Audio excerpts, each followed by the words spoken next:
Ya, selamat siang semuanya. Siang. Gimana nih kabarnya hari ini? Alhamdulillah. Puasa semuanya? Sudah ada yang mokel dulu? Oh, udah. Oh gitu, baik-baik. Ini apakah teman-teman sudah pada kenalan sebelumnya atau gimana? Belum. Kalau gitu kita perkenalan dulu ya. Mulai dari saya perkenalkan diri dulu. Nama saya Diva Aulia Rahma. Di sini saya sebagai konselor. Teman-teman bisa manggil Mbak atau Kak karena kayaknya kita gak jauh nih umurnya gitu. Kemudian teman-teman bisa memperkenalkan diri dengan ada template-nya ya. Pakai nama, terus hobi sama idolanya. Oke. Mulai dari siapa? Ada yang mau? Boleh. Oke, perkenalkan aku Rahma. Hobinya baca buku. Idolanya Raditya Dika. Oke, Raditya. Oke, aku Salsa Nati Safa, biasa dipanggil Salsa. Terus apa tadi? Hobi ya. Hobiku sejauh ini masih suka ngelamun sih. Paling suka hobi itu ngelamun. Itu terus idola siapa ya? Chef Juna. Chef Juna, kenapa tuh idolanya? Suka masak-masak aja, keren gitu. Hobinya masak berarti, Mbak. Gimana sih? Tapi nggak suka masak. Oh gitu, suka. Oke, baik. Fans ke fans. Iya. Silakan. Aku Anissa Rahmadani, bisa dipanggil Anissa. Hobinya Akhir-akhir ini suka nonton film sih, nonton drama. Terus idolanya Song Joong Lo NCT. Oh iya, suka Korea berarti ya? Iya. Oh gitu. Baik, silakan Mbaknya. Perkenalkan, saya Wulan Suci, hobinya berenang, idolanya Nabi Muhammad SAW. Masya Allah banget ya, sangat mendalami Islam gitu ya. Oke, kalau gitu ini pada semester berapa ya Mbaknya? Semester 1. Oh, semester 1. Terus, masih maba ya berarti? Kalau boleh tahu jurusan mana aja? Pendidikan Geo. Oke. Kimia, Dari bahasa Indonesia. Bahasa Indonesia. Sama-sama bahasa Indonesia. Oh, berarti sekelas atau beda kelas? Beda kelas. Oh, beda kelas. Ini baru pertama kali ketemu atau? Iya, baru pertama kali. Oh, gitu. Oke. Gimana nih? Ini kan maba ya. Terus gimana nih perkuliahannya? Apakah berat atau gimana? Sesuai ekspektasi kah? Cukup seru sih ini Cukup semester seru. 1. Ada banyak hal-hal dasar yang ternyata baru tahu aja waktu kuliah. Saya kira bahasa Indonesia itu gampang, ternyata enggak juga. Oke. Kalau yang lain gimana? Kalau aku masih kayak pelajaran SMA sih, jadi ulang-ulang aja. Oh gitu. Kayak berarti gampang gitu lah, masih dasar gitu. Masih dasar ya, masih belum paham. Ya, berarti semester 1 udah berjalan dengan lancar ya. Alhamdulillah. Ini ngomong-ngomong udah UTS kah teman-teman? Habis Minggu lebaran depan nanti. gitu. Oke, baik. Semoga UTS-nya lancar ya. Oke. Karena ini sesi pertama kita di siang hari ini, karena kita masih baru kenalan nih, kayaknya mau ice breaking dulu boleh nggak sih? Boleh. Oke. Jadi ice breakingnya ini kayak gini ya, kayak tepuk. Jadi misalnya gini, Diva, terus satu lagi tunjuk ke temennya. Oh, panggil nama. Diva, Salsa gitu misalnya. Terus nanti lanjut lagi Salsa, siapa gitu. Oke. Bisa kita mulai. Terserah bebas. Bebas. Gitu. Oke, kita mulai ya. Mulai dari siapa? Dari aku deh ya. Tepuk nama. Diva, Rahma, Salsa. Rahma, Nisa. Kan Salsa. Oke. Ulang. Melamun. Dari Mbak Rahma ya. Oke. Enggak, terserah acak aja. Tapi kamu tuh panggil namamu dulu. Iya, dari nama baru orang. Oke, ulang dari Mbak Rahma ya. Oke. Tepuk nama. Rahma Diva. Salsa, Nisa. Melamun. Maaf ya, Kak. Oh, yang depan. Ya Allah, maaf. Ya Allah. Oh, ngono lah. Iya, jadi nama sendiri, baru nama orang. Yang dipanggil baru nyaut. Iya. Oh. Gitu. Oke, kita ulang lagi ya. Dari aku ya. Tepuk nama. Diva Nisa. Nisa Salsa. Salsa Rahma. Salsa Diva. Gimana belum fokus nih? Oke, sekali lagi ya, terakhir. Oke, mungkin dari Mbak Wulannya ya. Oke, tepuk nama. Wulan Nisa. Nisa Diva. Diva Wulan. Wulan Diva. Diva Salsa. Salsa Rahma. Rahma Diva. Diva Rahma. Rahma Diva. Oke, baik. Oke, mungkin dari ice breaking ini semoga kita semakin dekat ya untuk sesi selanjutnya juga. Oke, kebetulan teman-teman apakah sudah pernah melakukan konseling nih? Sebelumnya. BK. Waktu SMA. Ya. Bingung banget kan Kak? Menurut teman-teman tuh pandangan konseling BK itu seperti apa? Tempat curhat. Oh, tempat curhat. Ada lagi? Keluh kesah. Berkeluh kesah. Oke. Ya. Ngarahin kita. Bener, semuanya bener ya, karena di sini konseling itu kita sama-sama mencari solusinya bersama gitu. Jadi saya sebagai konselor dan teman-teman di sini sebagai konseling itu kita bersama-sama mencari solusinya, bukan meminta solusi gitu ya. Karena dalam konseling itu kita meminta agar setiap teman-teman itu agar bisa menyelesaikan masalahnya secara mandiri kelaknya nanti gitu. Oke, untuk sesi konseling ini kira-kira selama 25 menit sampai 30 menit, apakah tidak apa-apa? Aman. Oke, karena ini sesi konseling kelompok, saya harap teman-teman menjaga kerahasiaannya karena ya ini kelompok gitu ya. Semoga menjaga rahasia. Kalau hari ini urusannya di sini saja, jangan sampai keluar seperti itu. Kemudian untuk sesi konseling ini karena ini berkelompok, jadi saya meminta teman-teman untuk secara garis besar menceritakan permasalahannya, kemudian di skala nih dari 1 sampai 10 seberapa urgensinya kah ini permasalahan mau dibahas seperti itu. Oke, sebelumnya saya izin mencatat dulu ya. Boleh, silakan teman-teman, mau mulai dari siapa dulu yang mau cerita? Dari Rahma. Oke, permasalahan saya sebetulnya banyak ya Kak ya. Tapi yang paling urgent sepertinya ini suka nangis tiba-tiba. Nangis.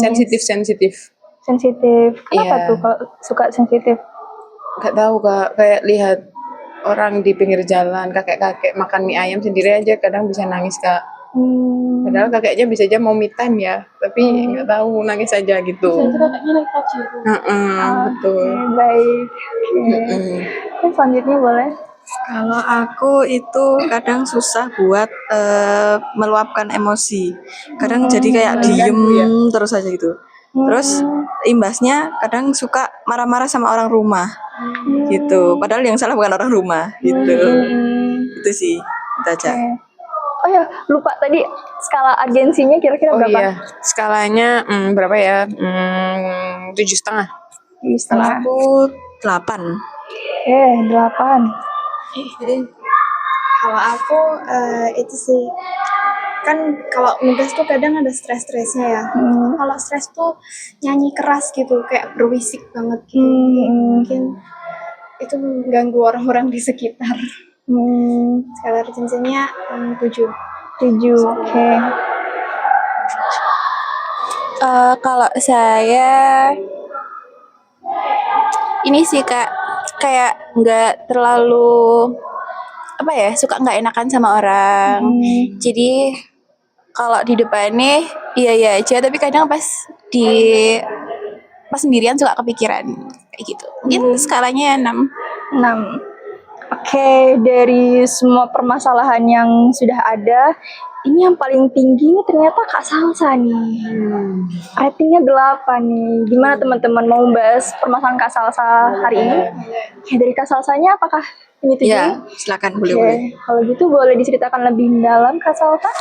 Em, kayak gimana ya, misalnya itu lagi capek di luar, kan aku sebagai sekarang jadi mahasiswi gitu ya, terus menikmati dunia kuliah, terus banyak sambil kerja juga, itu kadang capeknya di luar, tapi pas sampai rumah lihat kondisi rumah kadang tuh apa ya, jadi capeknya tuh nggak terluapkan di luar, tapi padahal masalahnya di luar, tapi tak luapkannya di rumah gitu. Itu karena mungkin aku merasa lebih dekat sama orang di rumah, jadi kenapa aku bisa lebih apa ya, kayak jor-joran lebih los kalau ke orang rumah gitu. Makanya kenapa aku bisa marahnya di sana gitu. Nah, jadi kadang kayak menimbulkan konflik sama orang rumah sama keluarga juga gitu. Itu permasalahannya jadinya gitu.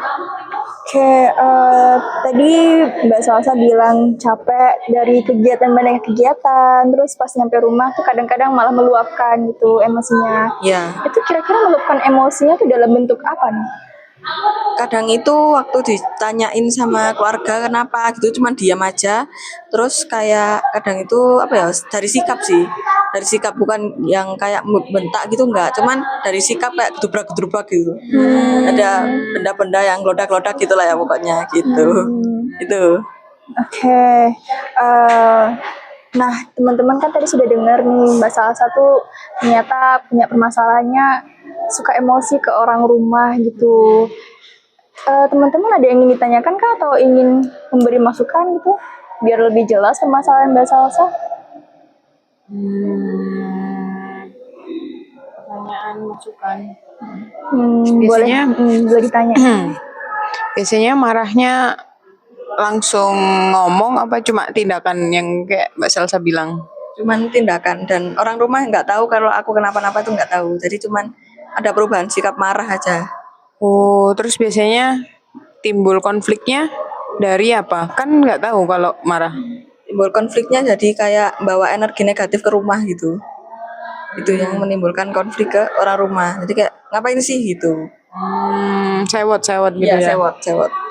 Judes gitu. Oke, teman-teman yang lain bagaimana? Kira-kira kan kalau gedubrak-gedubrak gitu, kira-kira ada nggak yang di rumah yang bilang ngapain sih kok sak-rusuk gitu, kayak ya kenapa ya nggak yang ditanya apa Iya, kayak pasti. nanyain gitu. Pasti ada yang nanyain. Kayak mama pasti nanyain tapi nggak tahu jawab. Oh jadi diem aja. Iya, diam aja.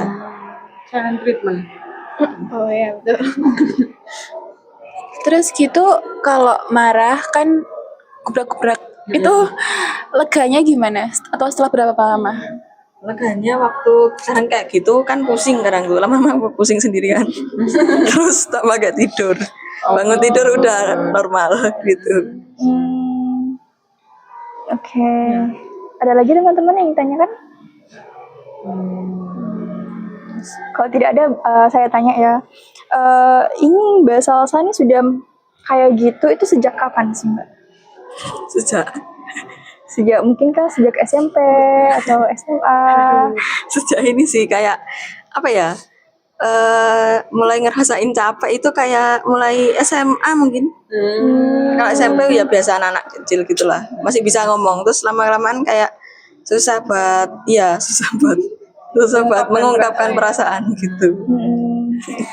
Ada rasa sungkannya gitu mungkin. Iya. Paham. Kenapa susah? Apa yang membuat Mbak Salsa tuh susah banget?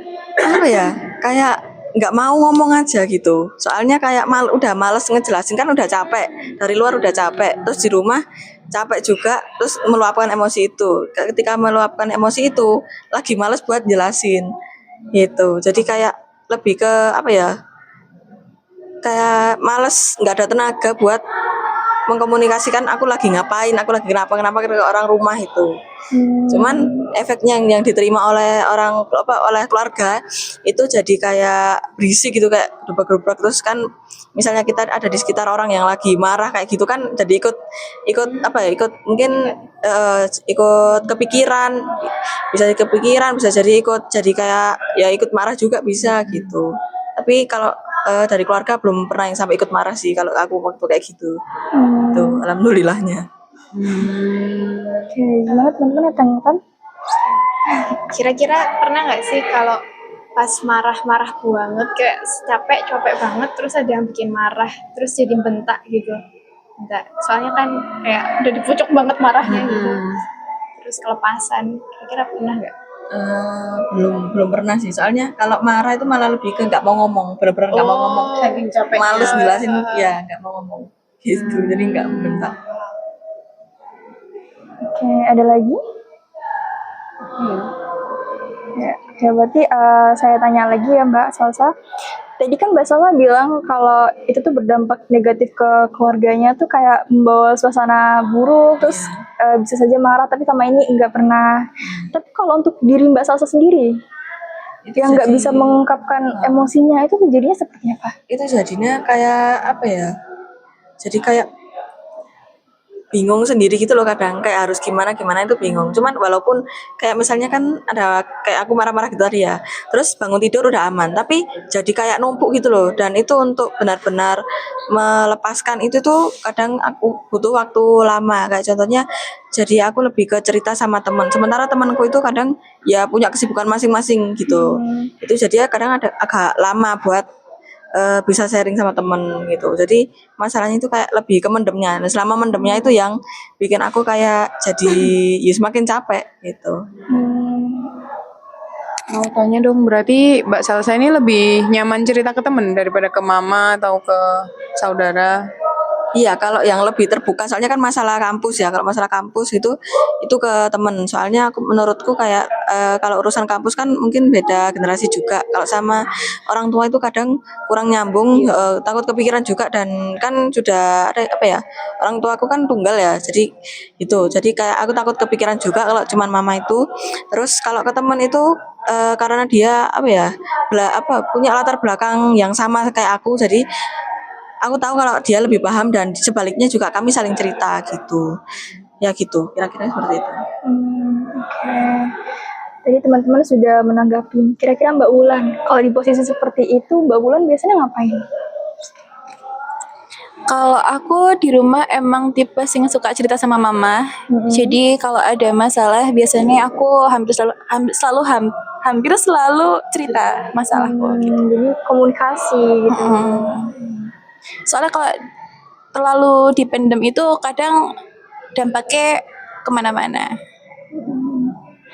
Selama ini Mbak Salsa pernah karena memendam itu pernah kayak merasa frustasi nggak sih? Terus kadang-kadang malah nangis sendiri tanpa tahu penyebabnya, seperti itu pernah? Kalau yang sampai frustasi itu apa ya? Enggak sih, cuman akhir-akhir ini itu pernah aku kayak nggak tahu ini mungkin halusinasi atau gimana, kan pernah ngelihat kayak apa ya? Kayak ada hantu-hantuan gitulah ya kan, cuman ngelihat aja. Tapi nggak lama setelah itu, tapi emang tempat itu terkenal angker sih katanya. Cuman aku lihat, oh ada, cuman nggak lama setelah itu aku ngerasain kayak sedih banget, tapi sebelumnya aku nggak sedih. Nah itu aku kadang mikir kayak apa aku gangguan jiwa atau gimana gitu kan. Tapi sebelumnya nggak sedih, cuman waktu itu benar-benar sedih, yang sedih, kecewa, marah gitu. Itu sampai kayak gitu. Tapi dan cara nangisnya pun aku beda, kayak sebelumnya nggak pernah senangis itu, tapi tiba-tiba itu benar-benar kejadian pertama kali selama kuliah ini. Apa ya, sebelumnya juga nggak pernah sih, ya kuliah ini pertama kali gitu senangis itu. Itu sebelumnya nggak pernah.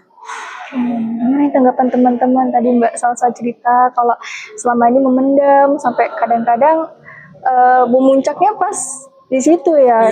Gitu. Terus tanggapan teman-teman gimana nih? Menurut teman-teman, apakah ada masukan atau feedback atau saran untuk Kak Salsa? Kalau menurutku sama sih, cerita aja. Terus saling terbuka sama mama supaya mama juga terbuka gitu loh ke Mbak Salsa. Kan mama pasti juga ada pikiran kalau mau cerita tentang masalah apalah yang dipendam mama, takutnya Mbak Salsa kepikiran gitu. Tapi kalau sama-sama mikirnya takut yang sana kepikiran, takut yang sini kepikiran, kan nggak enak, Bu. Nggak ada yang cerita, nggak ada komunikasi. Jadi menurutku lebih baik dicoba buka gitu sama mama. Meskipun kalau dirasa beda generasi, tapi aku kebetulan juga tipe yang selalu apa-apa cerita ke mama sih. Apapun itu, sampai chat-chat pun dibaca sama aku WhatsApp. Jadi kayak enak karena beliau kan udah berpengalaman ya. Terus ada masukan yang mungkin lebih bijak daripada masukan teman yang masih labil gini kayak kita.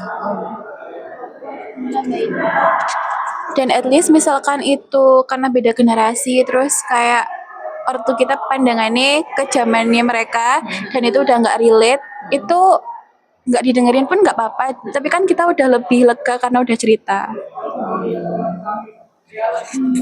Dari Mbak Nisa ya? Setuju.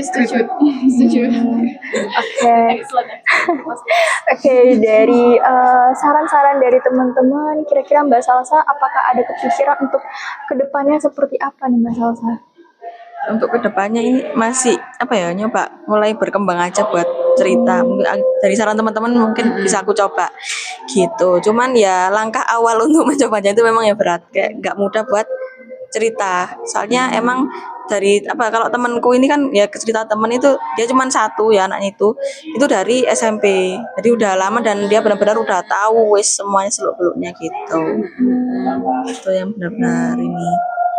Oke, tidak apa-apa ya Mbak Salsa ya. Mungkin ini udah langkah pertama, ada kemauan, itu udah sangat-sangat bagus sekali. Saya sangat mengapresiasi Mbak Salsa sudah mau terbuka dan teman-teman sekalian juga mau membantu Mbak Salsa gitu.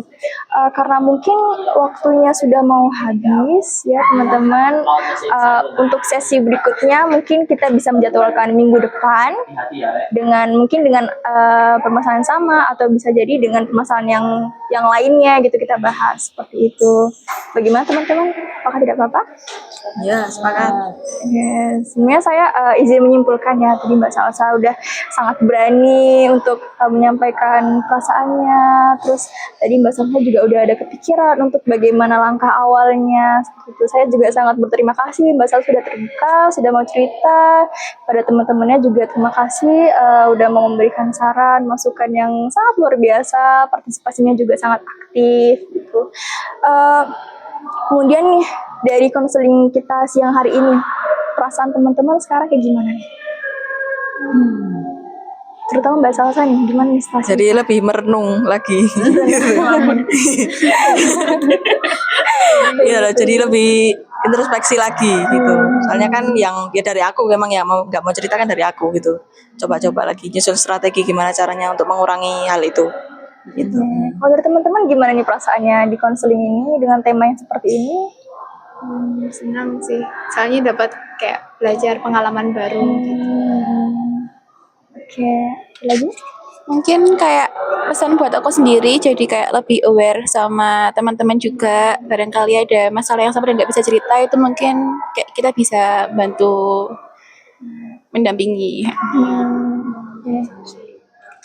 Kalau aku ini sih mungkin jadi ingat nama ya. Kebetulan aku juga anak rantau. Terus terakhir telepon kayaknya 2 hari lalu deh. Harusnya setiap hari telepon. Tapi karena kesibukan jadinya itu tertunda-tunda begitu. 3 hari kayaknya, 3 hari deh, 3 hari lalu. Oke, baik. Sudah. Oke, terima kasih. Semuanya sudah sangat berpartisipasi aktif. Mbak Salsa juga jangan khawatir karena banyak yang sayang dengan Mbak Salsa. Jadi Mbak Salsa bisa kok mengutarakan pendapatnya, perasaannya, seperti itu ya Mbak Salsa. Jangan membebani diri sendiri. Siap. Oke, kalau gitu konseling kita siang hari ini saya tutup. Terima kasih banyak teman-teman.